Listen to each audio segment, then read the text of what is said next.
Ձեռք բերեք իտալական նրբագեղ ու բարձրակարգ սալիկների նշված տեսականին, վճարելով բացառիկ 4400 դրամ 1 քառակուսի մետրի համար։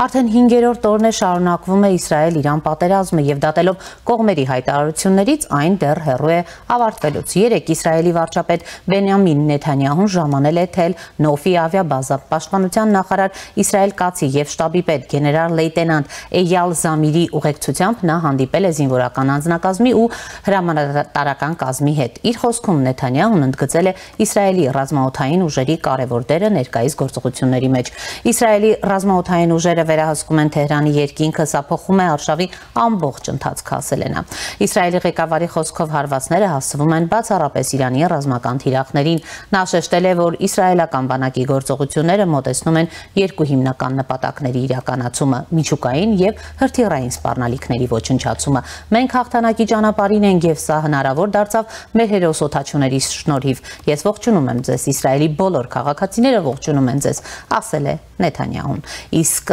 ահա Իրանի նախագահ Մասուդ Փեզեշքյանը իր թուրք գործընկեր Ռեջեփ Թայիփ Էրդողանի հետ հեռախոսազրույցի ժամանակ հայտարարել է, թե Իրանը պատրաստ է վերադառնալ բանակցությունների, սակայն միայն այն դեպքում, եթե նրա դեմ ագրեսիան դադարեցվի։ Եթե Միացյալ Նահանգները ցանկանում է վերսկսել բանակցությունները, ապա նախ պետք է դադարեցնի Իսրայելի տարածաշրջանային ագրեսիան, ասել է նա։ Փեզեշքյանը հավելել է, թե Իրանը չի ձգտում ընդլայնել պատերազմը, սակայն կպատասխանի իրանական հողի վրա ցանկացած հարձակման։ Ըստ Իրանի նախագահի մամուլի ծառայության Փեզեշքյանը Էրդողանին ասել է, թե Միացյալ Նահանգների նախագահի հատուկ ներկայացուցիչ Վիտկոֆը բանակցության ընթացքում Իրանի ներկայացուցիչ Արաղչիին հավաստիացրել է, որ Իսրայելը չի հարվածի առանց Միացյալ Նահանգների թույլտվության, բայց բանակցային նոր ռաունդից առաջ Իսրայելը գրոհեց Իրանը, ինչը ցույց է տալիս, որ Միացյալ Նահանգները նրանց տվել է մեզ վրա հարձակվելու համաձայնություն։ Այսպիսով, Իրանը Միացյալ Նահանգներին մեղադրում է խաբելու համար, բայց չէ որ միջազգային հարաբերություններում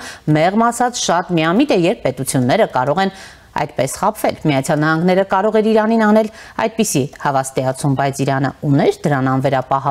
հավատալու եւ Իսրայելի հարվածին պատրաստ չլինելու կամ ամեն պահի դրան չսպասելու իրավունք։ Թերևս ոչ։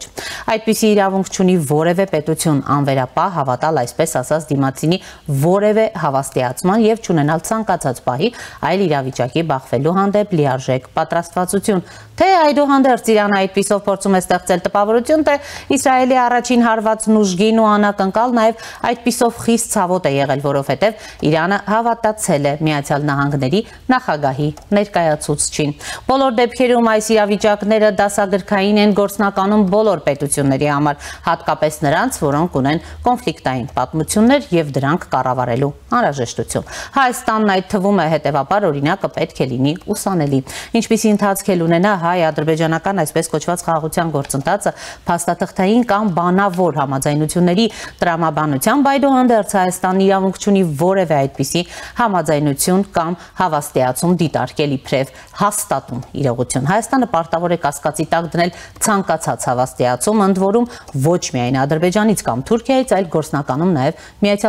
մնացյալ բոլոր խաղացողներից։ Սա չի նշանակում անվստահություն եւ դեմարշ բոլորի հանդեպ։ Խոսքը կասկածի կանխավարկածի մասին է, որով միշտ պետք է առաջնորդվել զուտ պետական գործառույթների կազմակերպման համար։ Առավել եւս, որ այստեղ խնդիրը նույնիսկ այն չէ, որ որևէ մեկը կարող է մի բան խոսել կամ անել այլ բան միտումնավոր։ Ի վերջո միջազգային քաղաքականությունը անգամ զուտ երկու սուբյեկտների գործընթացում մշտապես բազմազան է ու բազմաշերտ։ Այդ երկու սուբյեկտներից յուրաքանչյուրն իր հերթին ունի այլ սուբյեկտների հետ երկկողմ եւ բազմակողմ այլ հարաբերություններ, թեմաներ, օրակարգեր։ Հետևաբար խնդիրը միայն այն չէ, որ որևէ հավաստիացում կարող է լինել խաբկանք։ Հավաստիացումը կարող է լինել անկեղծ, բայց ամենատարբեր շերտերի ազդեցության ներքո կարող են ձևավորվել նոր մոտիվներ եւ առաջնահերթություններ։ Իսկ այդ դեպքում իհարկե պետություններն ու դրանց ղեկավարները օբյեկտիվորեն գնում են հենց դրանց հետևից։ Ըստ այդմ պետք է ամեն վարքյան պատրաստ լինել արմատական շրջադարձերի։ Մեր ժամանակներում դա է էֆեկտիվ կառավարման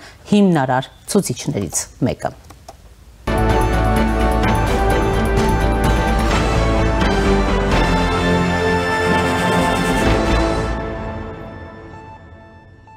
Անկարայում Թուրքիայի արտաքին գործերի փոխնախարար Բերիս Էքնինջին հանդիպել է Հայաստանի արտաքին գործերի փոխնախարար Վահան Կոստանյանի հետ։ Հանդիպման ընթացքում կողմերը մտքեր են փոխանակել երկկողմու տարածաշրջանային հարցերի շուրջ, նշվում է հաղորդագրության մեջ։ Այլ մանրամասներ չեն հաղորդվում։ Ավելի վաղ հունիսի 5-ին տեղի էր ունեցել Հայաստանի եւ Թուրքիայի ղեկավարների հեռախոսազրույցը։ Զրուցակիցները քննարկել էին Հայաստան-Թուրքիա հարաբերությունների ներքին ու տարածաշրջանային զարգացումներին վերաբերող հարցեր ու պայմանավորվել շարունակել երկխոսությունը։ Թուրքիայի նախագահ Էրդողանը վարչապետ Փաշինյանի հետ հեռախոսազրույցի ընթացքում ընդգծել էր տարածաշրջանում համապարփակ կարգավորման Հայաստանի եւ Ադրբեջանի միջև խաղաղ բանակցությունների կարեւորությունը եւ իր գոհունակությունը հայտնել Թուրքիայի եւ Հայաստանի միջև շփումների վերաբերյալ։ Հիշեցնենք, որ հայ-թուրքական հարաբերությունների կարգավորման այս նոր փուլը սկսել է 22 թվականի սկզբին։ Փաշինյան-Էրդողան առաջին հեռախոսազրույցը տեղի էր ունեցել 22-ի հուլիսին։ Զրույցի ընթացքում ղեկավարները ընդգծել էին իրենց երկրների միջև հարաբերությունների կարգավորման երկկողմ գործընթացի կարևորությունը։ Փաշինյանն ու Էրդողանը հեռախոսով խոսել են նաև 22-ի հուլիսին, 23-ի փետրվարին, 23-ի հունիսին, 23-ի հոկտեմբերին, 24-ի հունիսին։ Հայ-թուրքական հարաբերությունների կարգավորման մասին վերջերս խոսել է նաև Հայաստանի արտգործնախարար Միրզոյանը։ Նա ասել է, որ Հայաստանը չնայած Թուրքիայի հետ դիվանագիտական հարաբերություններ չունենալուն, այսօր ունի շատ ավելի ակտիվ ու գործուն երկխոսություն, քանի որ որոշ երկրներ, որոնք պաշտոնապես դիվանագիտական հարաբերություններ ունեն միմյանց հետ։ Եվ այս պահին զրուցելու է միջազգային հարաբերությունների փորձագետ հրապարակախոս Տիգրան Գաբոյանի հետ։ Պարոն Գաբոյան, բարև ձեզ, շնորհակալ եմ միանալու համար։ Բարև, բարի օր։ Պարոն Գաբոյան, նախ անդրադառնանք այսպես դեռևս ավարտվելու միտում չունեցող պատերազմին եւ ընդհանրապես ձեր դիտարկումներին։ Մենք տեսնում ենք 5 ժամ առաջ Միացյալ Նահանգների նախագահ Դոնալդ Թրամփը գրել է, թե այսպես նաեւ Սպիտակ տունն այդ հայտարարությունը տարածել, Իրանը պետք է ստորագրի իմ ասած համաձայնագիրը, ինչպիսի ամոթ ու անհարկի մարդկային կորուստ։ Պարզապես ասեմ, Իրանը չի կարող ունենալ միջուկային զենք, ես դա կրկնել եմ նորից ու նորից, բոլորը պետք է անհապաղ տարհանեն Թեհրանը։ Ինչպես եք գնահատում ստեղծված իրավիճակը, մինչև ուր կարող է հասնել այն, համեցեք։ Ինչպես բոլորս գիտենք, Իսրայելը ինչքան էլ հակասություններ ունենան Ամերիկայի հետ, Իսրայելը իր էությամբ, իր ռազմավարական փիլիսոփայությամբ արևմտյան այսպես ասած ծրագիր է։ Եվ այդտեղ Գարմիրքի ձեռքան, երբ որ Իրանը իր կհադե այդ Գարմիրքի ձեռը, հակառակ որ Իսրայելն էր իման նախահարձակը, բայց ինչպես որ տեսանք նույնիսկ Ֆրանսան եւ նույնիսկ Գերմանիան աջակցություն կհայտնեն Իսրայելին, Իսրայելի գոյությունը Գարմիրքի ձեռն ինքն միջազգային ընտանիքին համար բացառապես մի քանի իսլամական բեկի։ Ամերիկայի նախագահը, ինչպես բոլորս նկատեցինք, քիչ ծայրահեղ կեցվածքներու դեր անձնավորություն է, որը հետո կուզե համատրել այդ ծայրահեղ կեցվածքները, անոր վրա չենք կրնար կառուցել քաղաքական քիծի ընթերցում, բայց բոլորին համար քիչ գարձեմ թե ամեստապար բոլորին համար, չսեմ չընթառացնեմ, անսպասելի էր Իսրայելի հարցակումը այս մասշտաբով Իրանի վրա, բայց բնականաբար կանաչ լույս կար նույնքան Ամերիկային, որ հարցակվի Իրանի վրա։ Եվ Իսրայելի համար մահու գնաց հարց է, կարծեք թե Իրանը անշուշտ պաշտպանողական դիրքերու վրա է։ Այսինքն Ամերիկայի նախագահի ասածը, որ Իրանը սպարե իր վերջին առիթը, ցեվում ինչքան էլ ծայրահեղական թվի, բայց դրամապանորեն իր հունի մեջ է, այսինքն եթե Իրան այս անգամ չընթարկվի եւ շարունակի իր ատոմական ծրագիրը, ամերիկյան միջամտությունը շատ հավանական է։ Պարոն Գաբոյան, ինչպես եք գնահատում Թուրքիայի դիվանագիտական ակտիվությունը Իրան-Իսրայել ճգնաժամի այս սրման օրերին։ Կարծեմ թե Թուրքիա մեծ այսպես թերագադարություն չունի այս հարցով, փաստվեցավ, որ շրջանային իր այսպես ամեն խորհրդանքը կամ իր ունեցած քաղաքականություններ Սիրիայի եւ ուրիշ երկրներով անտեպ անոնց յետևը չի գա մեծ այսպես ներուժ գմնա ամենան առանցքային պետությունները դարածքաշրջանային մեջ Իսրայելը եւ անշուշտ Իրանը Թուրքիա ոչ մեկ թերագադարություն գտնախաղալ ոչ իբր միջնորդ ոչ իբր գոմ այս ագամարտության մեջ Ամերիկայի նախագահ այսպես ասած ներկայացրեց Ռուսիան այս հարցի մեջ սա որ թուն գրնաց միջնորդ խաղալ որը շատ այսպես եթե ասենք պարացուցական է եւ այսպես ագանային Ռուսիա գդարած հին մուտ թերագադարություններուն թե Իսրայելի թե Իրանի անտեպ այս ամեն դեպքերում մեջ կտեսնենք որ մեկ անգախ Թուրքիային որ ամենան բարձրակույն եւ խոսքը սող երկիրը եւ կմնա Ամերիկան եւ այստեղ բոլոր թելերը նույնքն Իսրայելի հզորության ալ կողքին ամերիկյան խաղով է որ կամ ամերիկյան դնորինությամբ են որ կընտանա ամեն ինչ Պարոն Գաբայան, այսինքն դուք Թուրքիայի կողմից կոնկրետ քայլեր կամ նախաձեռնություններ չեք տեսել գործադրված այս լարվածությունը որոշակի նվազեցնելու ուղղությամբ Չէ, ոչ բացարձակապես։ Թուրքիայի նախագահը ինչ ուղիղ կապեր ու հեռախոսազրույցներ է ունեցել օրինակ Իսրայելի, Իրանի, Միացյալ Նահանգների կամ այլ դերակատարների հետ պատերազմի տարածումը կանխելու նպատակով ինչ է ձեզ հայտնի։ Ես չեմ, այսինքն իմ աչքից եթե վրիպված է չեմ գիտեր, բայց ես չեմ նկատած որ Թուրքիայի կատարած նկարդումները եւ ունեցած թերը այսպես կամ այնպես դարածքաշրջանային մեծ հագամարտություններու ֆոնին վրա չափված են օրինակ մեր Արցախի հարցով Ռուսիո հետ, Սուրիո հարցով նորեն Ռուսիո հետ Եթե այսպես ստաց հավասարակշռություններ եւ տարբերակումներ եւ պարտադություններ գտնենք Թուրքիո եւ Իսրայելի ունեցած թերին եւ ուժականության մեջ ահարելի տարբերություն կա Իսրայելը շատ ավելի զորավոր, բարձր եւ առաջացած թե թեր թե գշիրք ունի դարածքաշրջանային մեջ Պարսկաստանը իր ունեցած թերով անշուշտ որ մեգուսացված էր եւ ենթարկված էր բլոկադայի Բայց ադոր գողքին իր ունեցած ռազմական ներուժը շատ ավելի բարձր է քան Թուրքիան եւ ես հավակնություն ունիմ ասելու նույնիսկ Ռուսիային ալապել Իսկ կարծում եք որ Թուրքիային չի հաջողվի միջնորդի դեր ստանձնել կողմերի միջև Չեմ կարծեր եթե ամերիկյան այսպես ճակերտված օրհնությունը բարգեւի իրեն եւ այդպես իր թերագադարությունը շատ բարձրացվի, որը ուրիշ տեսակի անգլերեն ներողություն բարին դիլ կամ կորզարկը պիտի գնքեն Թուրքիայի հետ, ես չեմ տեսներ այդ հորիզոնին վրա, այդ շատ ծաղրական ասպարը կորզած եմ եւ ավելի ցած ամագարտակով գրնա Ռուսիո հանձնվի լատ դերակատարությունը մանր մունր այսպես միջնորդային այնալ հերացայնային հերախոսային միջնորդություն գդարելու Իսրայելի եւ Իրանի Պարսկաստանի միջեւ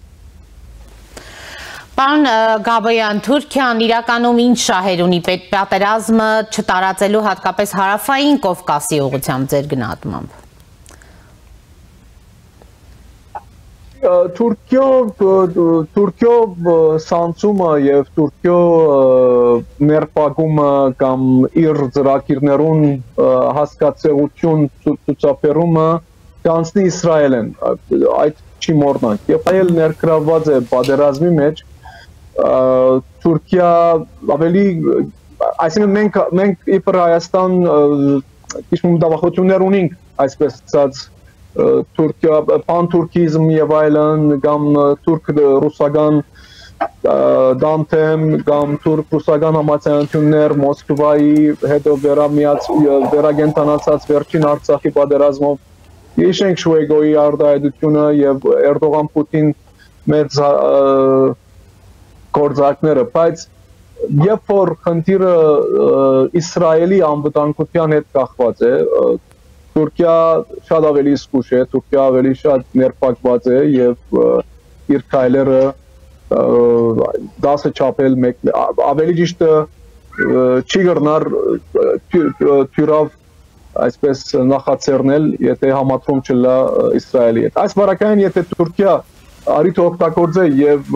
ոտնձգություններ կատարե հայերեն դարածքային ամբողջականություն կամ նույնիսկ ուրիշ Իրանի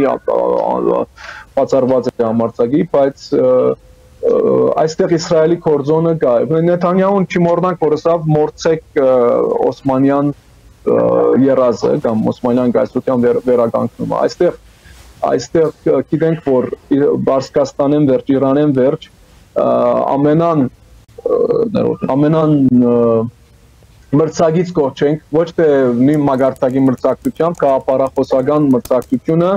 Թուրքիայի հետ պիտի կատարվի Իսրայել եւ Թուրքիա։ Անոր համար կտեսնենք ադոր նախատեպը Սուրիո մեջ Իսրայելը զգուշացուց Թուրքիային եւ Թուրքիան այսինքն շատ զգուշ է իր գործողություններով Սուրիո մեջ։ Պարոն Բաբոյան, դուք այսինքն բացառում եք, որ Թուրքիան կարող է հավասարակ շռող դերակատար դառնալ Իրանի, Իսրայելի եւ Արևմուտքի շահերի խաչմերուկում։ Շատ հավանական է, այո, շատ հավանական։ Ինչպես որ միշտ խաղացած է այդ թերը Թուրքիան։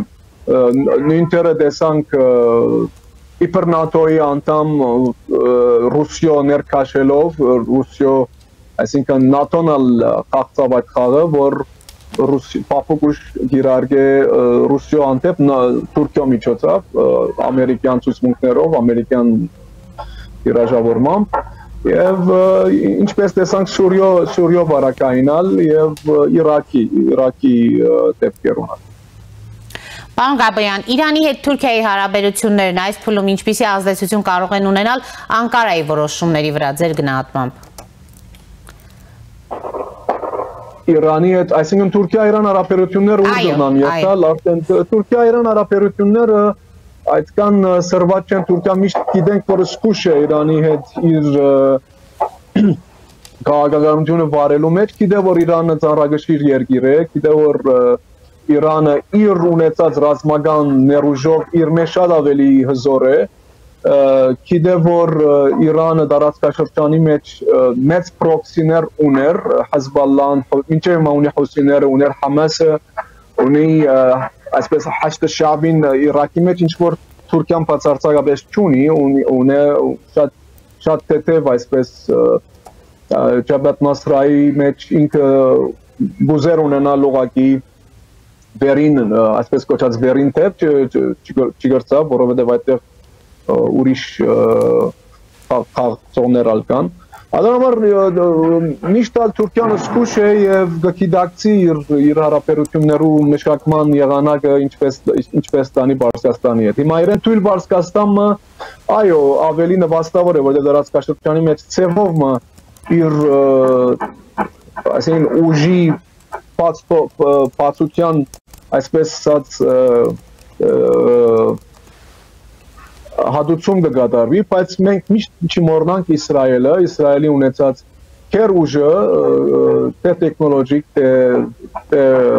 ռազմական, որը նայենք հիմա վերջին այս Իրանի հարվածներեն վերջ ինչ դեպի ուր պիտի ուղղվի Իսրայելի ուժը, այսինքն իր գրաֆիկ ուր պիտի տան։ Պարոն Բաբոյան, ինչպիսի ռիսկեր կան ձեր գնահատմամբ, որ այս պատերազմի ազդեցությունը չնայած Թուրքիայի ջանքերին կարող է տարածվել դեպի Կովկաս։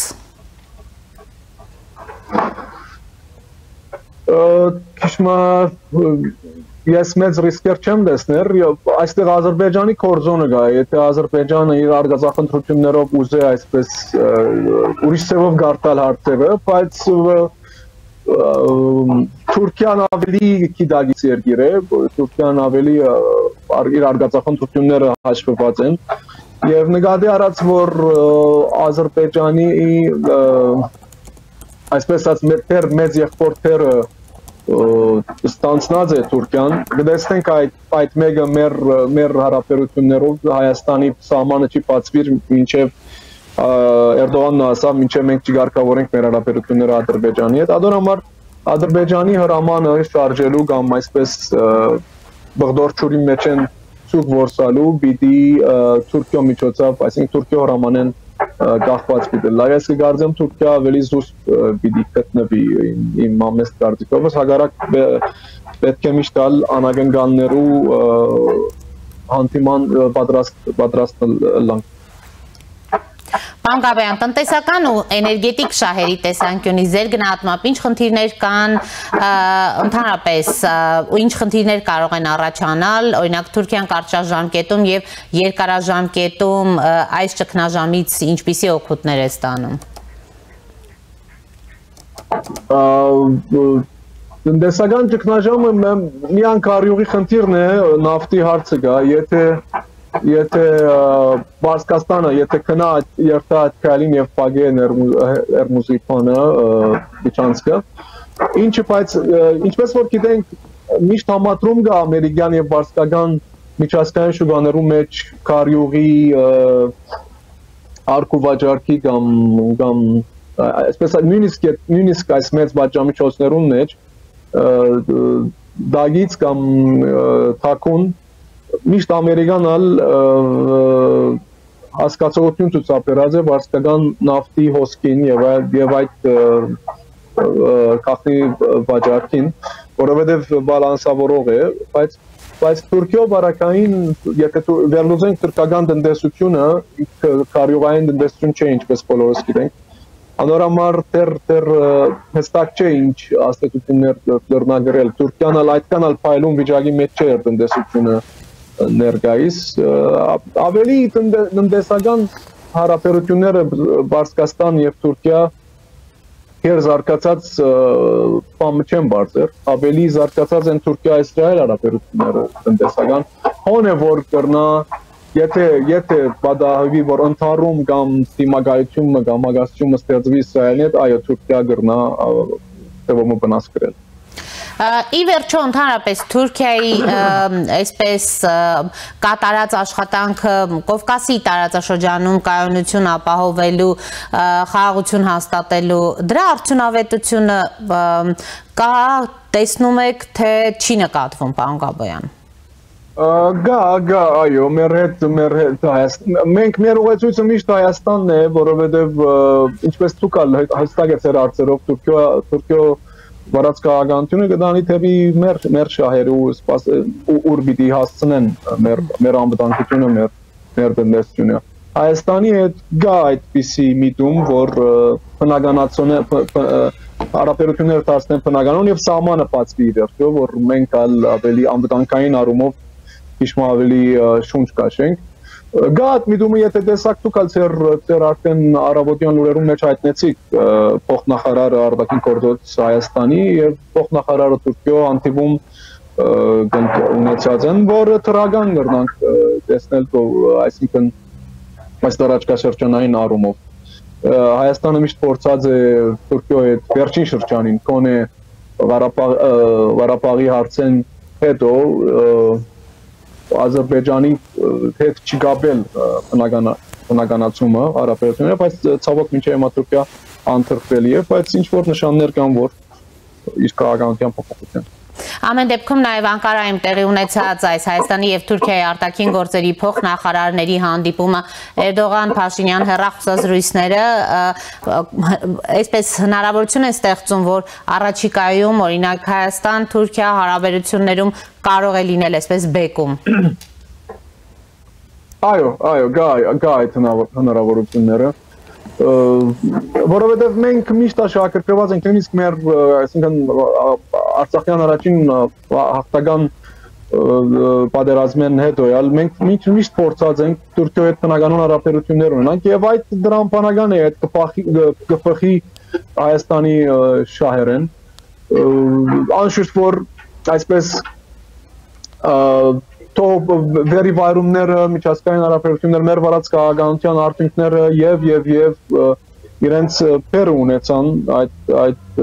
հարաբերություններու նորմալ ընդհանրականացման մեջ, այստեղ Ռուսիո կորձոնը չմոռնանք եւ միշտ Հայաստանի քաղաքականությունը միշտ Ռուսիո խողովակ են գանցնել Ինչպես որ հիշեց գարձեմ վարչապետը կամ արտաքին փոխնախարարը, որ առաջին անգամ լալով մենք այսպես ասած դակից ուղագի քիչ ունենք Թուրքիայի հետ դեռնանք ամիջավես շփիլ, ամիջավես թե հեռախոսա զանգերով, թե շփումներով առանց երրորդ կողմի, որը գնահատելի դառնա համարվել մեր անվտանգության իմաստով։ Շնորհակալ եմ պարոն Գաբոյան զրույցի համար։ Ընտրեմ։ Շնորհակալ եմ։ Հիշեցնեմ զրուցում էի միջազգային հարցերով փորձագետ Տիգրան Գաբոյանի հետ։ Այժմի համար այսքանն էինք նախատեսել, հետևեք մեր թողարկումներին, կհանդիպենք։